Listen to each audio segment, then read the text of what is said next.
سے پہلے میں دل کی گہرائیوں سے مبارکباد دینا چاہتا ہوں اپنے عزیز حضرت مولانا مفتی سلمان صاحب قاسمی دعوت برکاتہم کو، جو آپ کے اس مسجد کے امام و خطیب بھی ہیں اور مکتب کے منتظم بھی ہیں۔ مبارکبادی کیوں؟ دو وجہ سے۔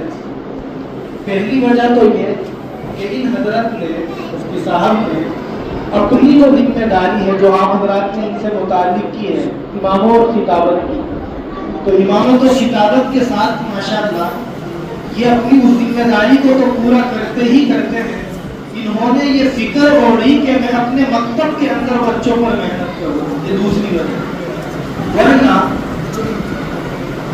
مکتب کے اندر محنت کرنا یہ کوئی آسان کام نہیں، اور چونکہ میں یہاں گزشتہ 3 سالوں سے مستقل آتا ہوں پروگرام میں، ہر سال 6-7 طلبہ آپ کے اس مسجد کے مکتب سے الحمدللہ حافظ بن کر کے مکمل 30 پارے اپنے سینے میں محفوظ کرتے ہیں۔ تو یہ کوئی آسان سی بات نہیں ہے۔ آپ حضرات سب یہاں بچوں والے بیٹھے ہیں تو اس کو اچھے سے سمجھ سکتے ہیں کہ اپنے بچوں کو چھوٹی چھوٹی صورتیں یاد کرانا یہ کتنا مشکل کام ہے، دعائیں یاد کرانا کتنا مشکل ہوتا ہے۔ لیکن جو کہ مجھے معلوم ہے، اس لیے میں بڑے اعتماد سے یہ بات کر رہا ہوں کہ مفتی صاحب صرف اتنا نہیں کہ گھنٹے 2 گھنٹے مکتب پڑھا دیا، بلکہ جیسے باضابطہ مدرسوں کا نظام ہوتا ہے کہ فجر سے پہلے بھی، فجر کے بعد میں بھی، دن میں بھی، دوپہر میں بھی، مغرب بعد بھی اور عشاء بعد بھی، جب جب ان کو موقع ہوتا ہے یہ آپ کے سب کے بچوں کی فکر کرتے ہیں اور اس فکر میں اتنا گھل مل جاتے ہیں کہ نتیجہ آپ سب کے سامنے ہے کہ ہر سال 5-7 طلبہ الحمدللہ یہاں سے فارغ ہوتے ہیں اور حافظ بن کر کے نکلتے ہیں۔ ہمارے اپنے مدرسے میں یہاں کے 2 بچے عربی اول پڑھتے ہیں۔ یہ مجھے دوسرا ان کا شکریہ ادا کرنے والا پہلو ذکر کرنا ہے، یعنی صرف اتنا نہیں کہ یہ بچوں کو پڑھاتے ہیں، تعلیم دے دی، حافظ بنا دیا یا ناظرہ قرآن کرا دیا اور بس۔ ان کے بچوں میں جو خصوصیت میں نے محسوس کی وہ یہ کہ یہ اپنے بچوں کو تربیت بھی سکھلاتے ہیں، یعنی یہ بتلاتے ہیں کہ استاد کا ادب کیا ہے، پڑوسیوں کا ادب کیا ہے، ماں باپ کا ادب کیا ہے، بڑوں کا ادب کیا ہے، اور خدمت کرنے کا جذبہ یہ بچوں کے اندر ٹوٹ ٹوٹ کے بھر دیتے ہیں۔ یہ وہ پہلو ہے جو ان کا آپ حضرت کے سامنے میں ذکر کرنا چاہتا ہوں۔ کیوں؟ ایسا نہیں کہ میں خامخواہ تعریف کر رہا ہوں، آپ کے اسی مکتب سے جو 2 بچے پچھلے سال حافظ بنے تھے وہ ہمارے مدرسے میں، جیت پور میں ہمارا مدرسہ ہے، اس میں مولویت کی تعلیم ہوتی ہے، تو آپ کے مدرسے کے 2 بچے ہمارے یہاں سے فارغ ہو کر کے گئے اور وہاں پڑھتے ہیں الحمدللہ۔ ابھی تک میرے خیال سے اب 6واں امتحان ہمارے یہاں قریب ہے، 4-5 مہینے ہو گئے، ان بچوں کی ایک بھی کمپلین یہ نہیں ہے کہ ان بچوں نے کسی بچے کے ساتھ لڑائی کی ہو، ان بچوں نے کسی استاد کے ساتھ بے ادبی کی ہو، ان بچوں نے خدمت والے مسئلے میں اپنے آپ کو پیچھے رکھا ہو۔ یہ میں نے 3 پہلو ذکر کیے ہیں آپ کے امام صاحب مفتی سلمان صاحب کی خوبیوں والے پہلو، اور ایسا نہیں ہے کہ انہوں نے مجھ سے کہا ہو یا مجھے کوئی لالچ دیا ہو اور میں تعریف کر رہا ہوں، یہ میں بالکل اعتماد کے ساتھ ذکر کر رہا ہوں، اور ان باتوں کو آپ سب بخوبی جانتے ہیں۔ آپ جانتے ہیں کہ وہ بہترین قرآن پڑھتے ہیں، شاندار تلاوت کرتے ہیں اور امامت اور خطابت کا فریضہ انجام دیتے ہیں، اور آپ حضرات یہ بھی جانتے ہیں کہ یہ آپ کے تمام بچوں کے مکتب کی فکر کرتے ہیں اور رزلٹ آپ کے سامنے ہے۔ اور یہ جو پہلو ہے یہ وہ پہلو ہے جس کو علماء زیادہ اچھے سمجھ سکتے ہیں۔ بچوں کی تعلیم کے ساتھ ساتھ ان کی تربیت کرنا، ان کو آداب سکھلانا اور ان کی ہم آہنگیوں کے ساتھ میں ان کو آگے بڑھانا یہ کوئی معمولی بات نہیں ہے۔ تو اس لیے آپ حضرات کو، جو بھی اس محلے کے رہنے والے لوگ ہیں، کمیٹی کے حضرات ہیں، میں سب کو مبارکباد دیتا ہوں، کیونکہ آپ تمام لوگوں نے مفتی صاحب کو کھل کر کام کرنے کی اجازت دی اور آپ حضرات نے ان کو سپورٹ دیا، تبھی جا کر کے یہ ممکن ہوا کہ مفتی صاحب مکتب کے اندر محنت کر رہے ہیں۔ یہ صرف اکیلے مفتی صاحب کی محنت نہیں ہے، بلکہ اس مسجد کے کمیٹی کے لوگوں کی، محلے کے محنت ہے. مفتی صاحب محنت اس لیے کر رہے ہیں کہ آپ حضرات کی سپورٹ ان کو حاصل ہے, تو اس لیے مفتی صاحب تو ہے ہی دولہا, یہ مبارکبادی کے مستحق ہے, لیکن کمیٹی کے لوگ اور آپ تمام حضرات بھی مبارکبادی کے مستحق ہیں. اللہ تعالیٰ اس محنت کو قبول فرمائے. سیرت کے اس کمپٹیشن سے متعلق ایک دو باتیں ذکر کرنی ہے. پہلی بات تو یہ, طلبہ ذرا توجہ سے سنیں کہ یہ جو ہم نے اپنے نبی کے بارے میں, حضور کی زندگی کے بارے میں موٹی موٹی معلومات حاصل کی. آپ حضرات نے سنا ابھی سوالات کو کہ اللہ کے نبی علیہ السلام کے لڑکے کتنے تھے, آپ کی لڑکیاں کتنی تھی, ان کے نام کتنے تھے, حضور کو کس عورت نے دودھ پلایا, اس کے بعد میں کس نے پلایا, حضور کے والد کا کیا نام تھا, دادا اور نانا کا کیا نام تھا, آپ کی کون سی بیٹی کس بیوی کے وطن سے ہے. یہ تمام معلومات اکٹھی کرنا یہ کوئی آسان کام نہیں ہے.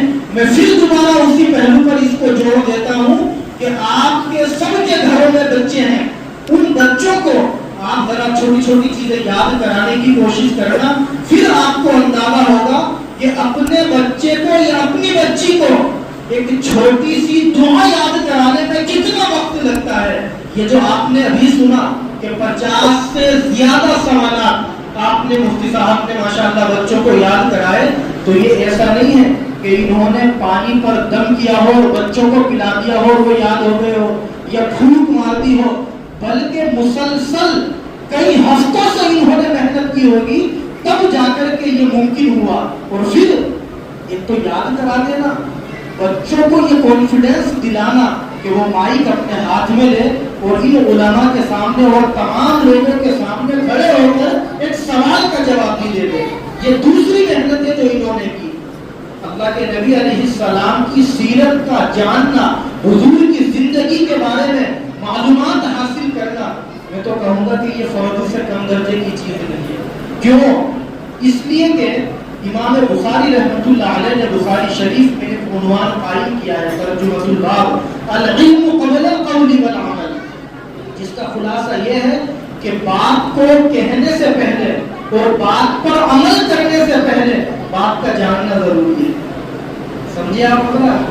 بات کو کہنے سے پہلے اور بات پر عمل کرنے سے پہلے اس کا جاننا ضروری ہے. مثال کے طور پر آپ یہ چاہتے ہیں کہ دوسروں کو دین کی بات بتلائیں, آپ یہ چاہتے ہیں کہ دوسروں کو تبلیغ کریں, دوسروں کو دعوت دیں, تو یہ کام تبھی آپ کر پائیں گے جب آپ کو دین کی نالج ہوگی. اگر آپ کو دین کی نالج نہیں ہے تو آپ کیا دوسروں کو دین سکھلا پائیں گے. اسی طرح آپ اگر یہ چاہتے ہیں کہ شریعت کے اوپر عمل کرے, ہم یہ چاہتے ہیں کہ حضور کی سنتوں کو اختیار کرے, تو حضور کی سنتوں کو جانے بنا, حضور کی سنتوں کو سمجھے بنا, حضور کی سنتوں کو ہم زندگی میں کیسے لا سکتے ہیں.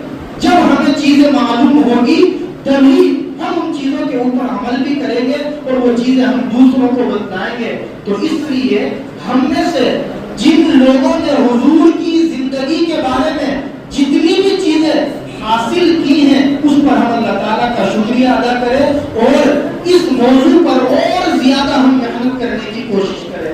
مجھے خوشی ہوئی کہ مفتی صاحب نے آپ نمازیوں کو بھی, محلے کے لوگوں کو بھی بہت سارے سوالات یاد کرائے, جس کا نتیجہ ابھی ہم نے دیکھا. میں نے خود سوالات کیے اور آپ لوگوں نے ان کے جوابات دیے, تو یہ بہت بڑی بات ہے. مگر گزارش مجھے آپ سے یہ کرنی ہے اس موقع پر کہ آپ حضرات آج یہ ارادہ کریں کہ ہم اپنے نبی کی زندگی کو ضرور پڑھیں گے. گوگل پر آپ کے سب کے پاس بڑے موبائل موجود ہیں, عربی میں, ہندی میں, انگلش میں اور مختلف زبانوں میں ہمارے نبی کی پوری زندگی کی معلومات موجود ہے. اگر ہم چاہیں تو ہم آسانی سے گوگل کھول کر کے پڑھ سکتے ہیں, مگر کسی معتبر عالم دین کے مشورے سے ہم مطالعہ کریں. یہ نہ ہو کہ ہم کسی غلط ویب سائٹ پر چلے جائیں اور غلط چیزیں حاصل کر لیں. اور یہ معلومات حاصل کرنا کیوں ضروری ہے, ایک قصے سے ہم اندازہ لگائیں.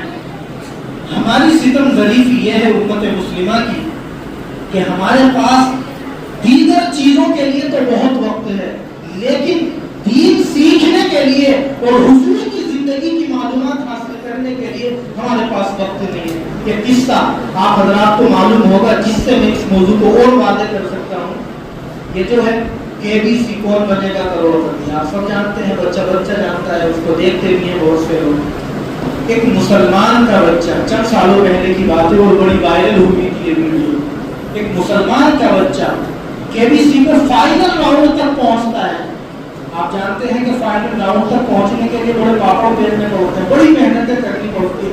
دنیا بھر کی نالج اس بچے کو معلوم، دنیا بھر کی معلومات اس نے KBC میں ظاہر کی. لیکن فائنل راؤنڈ میں امیتابھ بچن صاحب نے ان سے پوچھا کہ آپ جو کہ مسلمان ہیں تو یہ بتلائیے کہ آپ کے نبی کے والد کا کیا نام ہے. وہ شرم سے نیچے کو سر کر بیٹھا اور نہیں بتلا پایا. تو یہ ہم لوگوں کا حال ہے. میں اس مجلس میں یہ پیغام آپ کو دینا چاہتا ہوں کہ ہم دنیا کی نالج تو حاصل کریں، میں منع نہیں کر رہا، ہمارے تو اسکولوں کا حصہ ہے باضابطہ جنرل نالج جی کے، لیکن ہم اپنے بچوں کو دین کی معلومات ضرور فراہم کیا کریں. مکتب میں اپنے بچوں کو بھیجیں اور اپنے گھر پر بھی ہم اپنے بچوں کی فکر کریں. اس لیے کہ ہم اگر اپنے بچوں کو دین کی معلومات نہیں دلائیں گے تو چاہے ہم دنیا کی کتنی معلومات دلا لیں، اور دوسرے لفظوں میں کہوں تو ہم اگر اپنے بچوں کو دین کی تعلیم نہیں دلائیں گے تو دنیا کی کتنی بھی بڑی بڑی ہم اپنے بچوں کو ڈگریاں دلوا لیں، یہ ہمارے کسی کام کی نہیں ہو سکتی. اور ہمارے نہیں، جو ڈگری ہولڈر ہوگا اس کے خود کسی کام کی نہیں، اور اس کی اس ڈگری سے اور اعلیٰ درجے کی تعلیم سے امت مسلمہ کا کوئی فائدہ نہیں ہو سکتا. یہ بات کہنے میں مجھے کوئی تعمل نہیں ہے کہ ایک آدمی اگر سپریم کورٹ کا جج بھی بنتا ہے، وکیل بنتا ہے، ڈاکٹر بنتا ہے، انجینئر بنتا ہے، پروفیسر بنتا ہے، کسی بھی بڑی ڈگری کو حاصل کرتا ہے، لیکن اگر اس کے اندر دینداری نہیں ہے، دین کے تقاضوں پر عمل کرنے کا جذبہ نہیں ہے، اس انسان سے اونچی ڈگری ہونے کے باوجود دنیا کے مسلمانوں کا کوئی فائدہ نہیں ہو سکتا. ہوگا کیا؟ وہ رشوت دے گا اور مسلمانوں کے قبرستان کا، مسلمانوں کی مسجدوں کا، مدرسوں کا، دینی تنظیموں کا وہ مخالف بنے گا، اور مخالف بن کر کے وہ نقصان پہنچا سکتا ہے مسلم تنظیموں کو اور مسلمانوں کے کاموں کو، جو کام اور جو نقصان غیر لوگ نہیں پہنچا پاتے. وقت نہیں ہے ورنہ میں کھل کر کے بتلاتا. یہ تو ایک ٹاپک ہوا.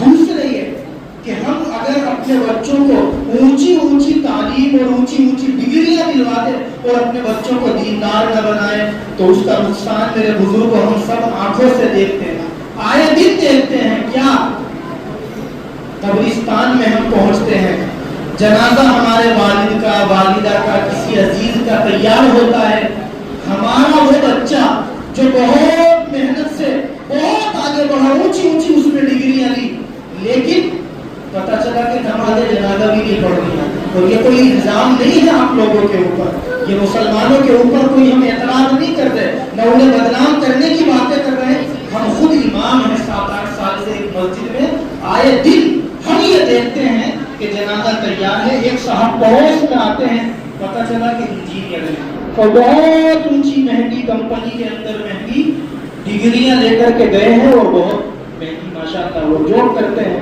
لیکن کان میں وہ کہتے ہیں کون صاحب ذرا بتلا دیجیے نماز جنازہ کیسے پڑھیں. تو میرا یہ پیغام ہے آج کی اس مجلس سے کہ ہم لوگ جتنے بھی یہاں بیٹھے ہیں اپنے بچوں کو ان مکاتب سے جوڑیں. میں یہ نہیں کہہ رہا اسکول کی تعلیم نہ دلائیں، آپ جو چاہے بنائیں، لیکن اپنے بچوں کو مسجد کے مکتب سے جوڑیں اور خود علماء کرام سے جڑیں. یہ فتنوں کا دور ہے اور اس فتنے کے زمانے میں فتنوں سے بچنے کا سب سے واحد راستہ یہ ہے کہ ہم اپنا تعلق علماء کرام سے مضبوط کریں. اس کے بغیر ہم فتنوں سے نہیں بچ سکتے. بزرگوں، میں نے قرآن کی ایک آیت پڑھی تھی جس کا ترجمہ یہ ہے کہ تم لوگوں کے لیے اللہ کے نبی کی زندگی میں بہترین نمونہ ہے. یعنی ہمارے گھر میں اگر بچہ پیدا ہوتا ہے اس وقت سے لے کر کے جب تک یہ مرے گا ہر کام کے اندر ہمیں آئیڈیل بنانا ہے اللہ کے نبی کو. مثلا ہمیں نام رکھنا ہے تو ہم یہ دیکھیں کہ محمد رسول اللہ نے اپنے بچوں کے نام کیسے رکھے تھے. ہمیں بچوں کا عقیقہ کرنا ہے تو یہ دیکھیں کہ اللہ نبی نے حسن حسین کا عقیقہ کیسے کیا تھا. ہمیں بچوں کی شادیاں کرنی ہیں تو یہ دیکھیں اللہ کے نبی نے بچیوں کی اور بچوں کی شادی کیسے کی تھی. ہر کام میں ہم اللہ کے نبی کے طریقے کو اختیار کریں, اس کے بغیر کامیابی نہیں ہو سکتی. آخری بات یہ کہہ کر کے میں اپنی بات ختم کرتا ہوں. ہم لوگ کام تو سارے کرتے ہی ہیں صبح سے لے کر کے رات تک, چاہے سنت کے خلاف کر لیں یا سنت کے مطابق کام کرتے ہیں اور کام ہوتے بھی ہیں اور کرنا ہماری مجبوری بھی ہے. مثال کے طور پر ہم میں سے ہر آدمی کھانا کھاتا ہے. اب کھانا کھانے کے لیے جب وہ بیٹھے گا تو ہاتھ دھوئے بنا کھائے گا جب بھی کھائے گا, دسترخوان کے بغیر کھائے گا جب بھی کھائے گا.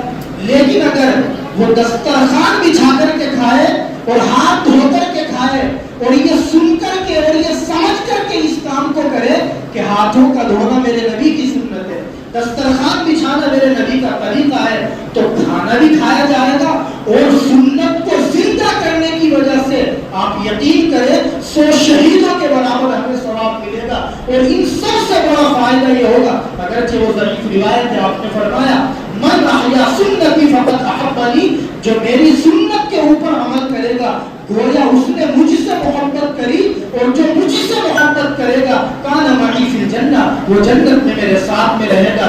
ہم یہ سمجھتے ہیں کہ ربیع الاول کے مہینے میں ایک خاص تاریخ میں اور ایک خاص دن کے اندر ہم اللہ کے نبی کے نام کا جلوس نکال لیں. میں برا بھلا نہیں کہنا چاہتا کسی کو, مگر یہ بتلائیے کہ کیا حضور سے محبت کا بس اتنا حق ہے کہ سال میں ایک مرتبہ ایک دن چند گھنٹوں کے لیے ہم جلوس نکال لیں, بلکہ حضور کی محبت کا تقاضا یہ ہے کہ ہم 24 گھنٹے کی زندگی میں ہر کام کے اندر اللہ کے نبی کے طریقے کو اختیار کریں گے انشاءاللہ.